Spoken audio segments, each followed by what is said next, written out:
بسم اللہ الرحمن الرحیم الحمد للہ رب العالمین اللہم صلی علی سیدنا محمد وعلی آلہ وصحبہ وبارک وسلم اللہم فقہنا فی الدین وعلمنا التأویل والہمنا بفیض فضلک رشدنا یا رب العالمین۔ الحمدللہ ہمارے عقائد کا درس جاری ہے، اور امام شرنبلالی کے متعلق ہم کچھ سے پہلے عرض کیے تھے، اور کچھ علم حاصل ہونے کے ذرائع پر بھی ہم گفتگو کیے تھے۔ تو میں آج یہ انشاءاللہ جو کتاب ہماری ہے وہ ہم شروع کر دیتے ہیں۔ تو پہلے مقدمہ ہوتا ہے، انٹروڈکشن ہے امام شرنبلالی کا، یہ تو مترجم ہے انگریزی میں۔ تو یہ کتاب آپ حضرات، اس سے پہلے بھی ہم بتائے تھے کہ یہ کتاب آپ حضرات کو یہ خرید بھی سکتے ہیں، اس کا پی ڈی ایف بھی موجود ہے۔ اگر آپ آن لائن سرچ کریں گے تو آپ کو انشاءاللہ اس کا پی ڈی ایف بھی مل جائے گا۔ کتاب اگر آپ خرید سکتے ہیں تو یہ بہتر ہوگا، تاکہ جو حضرات جو علماء یہ کام کر رہے ہیں ان کو مزید اس سے تقویت ملے گی۔ تو ہم کو کوشش کرنا چاہیے کہ ہم جب کبھی بھی کتب پڑھتے ہیں تو ہم، اگرچہ کہ پی ڈی ایف موجود ہو، اگر ہم کتاب کو خرید سکتے ہیں تو بہتر ہے کہ ہم کتاب خریدیں۔ تو بسم اللہ الرحمن الرحیم۔ تو میں انگریزی پڑھ دیتا ہوں، عربی تو ہمارے پاس موجود ہے، عربی کا یہ عربی کتاب ہے، میں انگریزی ہی پڑھوں گا آپ کے سامنے۔ امام شنواری ایک مقدمہ ہوتا ہے ہر کتاب کا، اس میں مصنف بتاتے ہیں کہ ہم یہ کتاب کیوں لکھ رہے ہیں، کیا غرض و غایت ہے ہماری اس کے پیچھے، کیا پرپس ہے، کیا آبجیکٹیو ہے ہمارا، کیا ہدف ہے، کیا گول ہے۔ تو اس میں وہ مختصراً مصنفین عرض کرتے ہیں، فرمایا کرتے ہیں۔ تو ہم پڑھتے ہیں introduction. In the name of Allah, the most merciful, the most gracious۔ بسم اللہ الرحمن الرحیم کا ترجمہ ہے۔ All praise is for Allah, Lord of all the worlds. May His blessings and peace be upon our Master Muhammad sallallahu alaihi wa sallam, his family and companions, all of them. To proceed, the impoverished servant Hassan Ash-Shurunbulali, may Allah subhanahu wa ta'ala constantly bless him with his everlasting grace, says۔ اب آپ فرماتے ہیں دس از اے condensed primer, یعنی یہ متن ہے، ایک basic کتاب ہے۔ پرائمر یعنی جو پہلی بنیادی کتاب پڑھائی جاتی ہے کوئی بھی علم میں، اس کو ہم متن کہتے ہیں، متن عربی میں، اور یہاں پر انگریزی میں اس کا ترجمہ پرائمر کیا گیا ہے۔ تو یہ ایک مختصر پرائمر ہے، کنڈینسڈ پرائمر ہے۔ whose purpose is to explicate the beliefs of the people of the Sunnah and the community، یعنی اہل السنہ والجماعہ، as well as the basis of valid worship with regard to ritual prayer یعنی صلاح، fasting، صوم، alms giving، zakat and the greater pilgrimage Hajj۔ I have named it ascent to felicity in the sciences of theology and jurisprudence of worship، مراقِ السعادات فی علم التوحید والعبادات۔ And Allah subhanahu wa ta'ala is the one who will provide success and ease in its completion out of his pure generosity۔ تو آپ فرماتے ہیں کہ میں یہ کتاب لکھ رہا ہوں، کیا غرض ہے اس میں، کیا غایت ہے، کیا وجہ ہے، آبجیکٹیو کیا ہے میرا کتاب لکھنے کا۔ آبجیکٹیو یہ ہے کہ میں اس میں مختصراً آپ کے سامنے اہل سنت والجماعت کے عقائد آپ کے سامنے میں رکھ سکوں، تفصیلی طور پر نہیں بلکہ اختصار کے ساتھ، اور ساتھ ہی ساتھ تھوڑی سی فقہ بھی، فقہ میں کیا کیا ہے جس سے ہماری روزمرہ کی جو ہمارے عبادات ہیں، نماز ہے، صوم، زکوٰۃ، طہارت کے مسائل ہو، یا کوئی حج کرنا چاہتا ہے جس کے پر حج فرض ہو گیا ہے، حج کے مسائل۔ اور اس کتاب کا نام میں کیا رکھا ہوں، مراقِ السعادات فی علم التوحید والعبادات، ٹھیک ہے۔ تو اسینٹ فیلسٹی اس کا نام انگریزی میں ہے۔ مراقی یعنی مرقات کی جمع ہے، مرقات یعنی سیڑھی کو کہتے ہیں۔ تو سیڑھیاں یعنی مرقات، مراقی کا مطلب یہاں پر آپ لے سکتے ہیں کہ سعادت یعنی اللہ، سعادہ یعنی علماء فرماتے ہیں یعنی جو جنتی ہے، تو جنت کی طرف لے جانے والی سیڑھیاں، ایک معنی یا بلندی، جنت کی طرف جانے کی بلندی۔ مرقات، مراقی کا معنی مرقات، معراج، ملتا معنی ہے۔ تو اللہ تعالیٰ ہی توفیق عطا فرمانے والا ہے، اور وہی آسان فرمانے والا ہے، فرما رہے ہیں۔ تو یہاں پر آپ نے فرمایا کہ میں اہل سنت، میں اسلام کے عقائد نہیں رکھ رہا ہوں بلکہ اہل سنت والجماعت کے عقائد آپ کے سامنے رکھنے والا ہوں فرما رہے ہیں۔ تو اب ہم کو سمجھنا یہ ہے کہ اہل سنت والجماعت کا آخر مسئلہ کیا ہے کہ ہم تو اپنے آپ کو مسلمان کہنا چاہیے تھا، لیکن اہل سنت والجماعت کیوں کہنے لگے اچانک؟ تو اس کی وجہ کیا ہے، وجہ تسمیہ کیا ہے، اور یہ کہاں سے آخر شروع ہوئی، یہ ہمارے اوریجن کیا ہے اہل سنت والجماعت کا، اس کی اصل کیا ہے، کیا وجوہات تھے، کیا اسباب تھے جس کی وجہ سے اس طرح سے ہم کو الگ الگ فرقے وجود میں آئے، اور پھر ہم اہل سنت والجماعت اپنے آپ کو ان دوسرے فرقوں سے اپنے آپ کو ہم الگ بتاتے ہیں، ہماری ایک الگ شناخت ہے، یہ کیا وجہ ہے، کیا وجوہات تھے۔ تو انشاءاللہ میں یہاں پر آپ کو ہم بورڈ پر تھوڑا سا کوشش کرتے ہیں لکھنے کی۔ تو ہم اس سے پہلے درس میں پڑھے تھے کہ کچھ ہوتے ہیں عقلی، ظنی اور قطعی۔ قطعی کی بارے میں ہم پڑھے تھے کہ قطعی کیا ہے اور ظنی کیا ہے۔ تو ظنی قطعی کیا ہے؟ وہ چیز جو 100% سرٹینٹی، ڈیفینٹ، ٹھیک ہے، کوئی شک و شبے کی بات نہیں۔ ظنی کیا ہے؟ لیس دین 100%، یہ 99% بھی ہو سکتا ہے، اس میں یقین اور بھی کم ہو سکتا ہے، لیکن 100% یقین نہیں ہے۔ تو یہاں پر بات پروبیبلسٹک ہے، بات یقینی نہیں ہے، کچھ نہ کچھ اس میں شائبہ ہے کہ مجھے مکمل یقین نہیں آ رہا۔ یہ ہم پڑھے تھے، علم حاصل کیسے ہوتا ہے اس کے ذرائع ہم دیکھے تھے۔ تو اب عقیدے کے علماء فرماتے ہیں کہ ہم جب ہمارے دین کی جو بنیاد ہے ہمارا ایمان ہے، تو ایمان کی بنیاد جو ہے وہ عقیدہ ہے۔ تو عقائد کے باب میں ہمارے عقائد جس کی وجہ سے ہم نجات پانے والے ہیں انشاءاللہ تعالی، ایک مسلمان بندہ اگرچہ کہ گنہگار ہو، آگے جا کر وہ آخر میں جہنم میں اگر اس کو ڈالا جائے بھی، آخرکار اللہ تعالیٰ اس کے ایمان کی وجہ سے پھر اس کو جنت میں داخل فرما دیتا ہے، تو اس کو نجات مل جاتی ہے آخرکار۔ کافر کے ساتھ ایسا نہیں ہوتا معاملہ۔ تو ہم اگر نجات ہم کو چاہیے، ہم مسلمان ہیں، تو ہماری نجات کے جو عقائد ہیں، بنیادی عقائد مسلمان ہونے کے، وہ عقائد ہونا چاہیے مبنی کس پر؟ قطعیات پر، ظنیات پر نہیں۔ قطعی ہونا چاہیے، یقینی بات ہونی چاہیے۔ ہم دیکھے تھے قطعی دلالہ، دلالت کے لحاظ سے، اور ثبوت کے لحاظ سے بھی، ہم ٹرانسمیشن کے لحاظ سے جو کوئی چیز پہنچی ہے تو وہ مکمل صحیح طور پر پہنچی ہے یا نہیں پہنچی، کیسے پہچاننا ہے، وہ سب ہم گفتگو کر چکے ہیں۔ تو علماء فرماتے ہیں کہ آپ کے عقائد جو ہیں بنیادی نجات، یعنی ہم انگریزی میں کیا کہتے ہیں اس کو؟ سیلویشن۔ ہم نجات پانے کے لیے آخرت میں ہم کو کیا چاہیے؟ قطعی، یقینی، ڈیفینٹ، ڈیسیسو، ڈیفینٹ علم ہونا چاہیے۔ ایسے عقائد ہونا چاہیے جس پر یقینی علم ہو، کوئی اختلاف نہ ہو، کوئی ظنی علم نہ ہو۔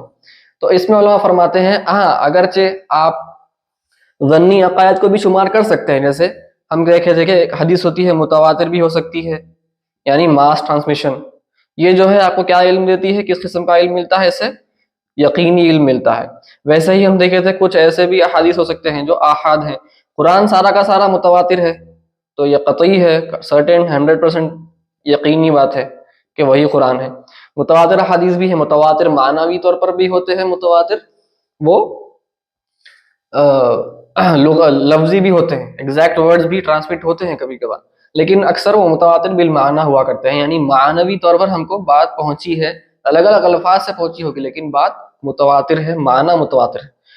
تو اب احاد بھی ہم دیکھے تھے، کچھ احادیث احاد ہیں۔ اب یہ احادیث جو ہے وہ ظنی ہے، تو ہم دیکھے تھے کہ ایک شخص ہے وہ دوسرے شخص کو بولا، دو شخص، یہ نبی کریم صلی اللہ علیہ وسلم سے بات دو شخص، یا چلیے 3 شخص ہوں گے، پھر آگے ایک شخص تھا، پھر 2 شخص تھے، تو یہ جو ہے یہ متواتر نہیں ہے، یہاں پر آپ کو یقینی بات نہیں ہے، اگرچہ کہ سارے کے سارے بہت ذہین ہو گئے، حافظہ بھی بہت ان کا مضبوط ہوگا، لیکن بات کیا ہے؟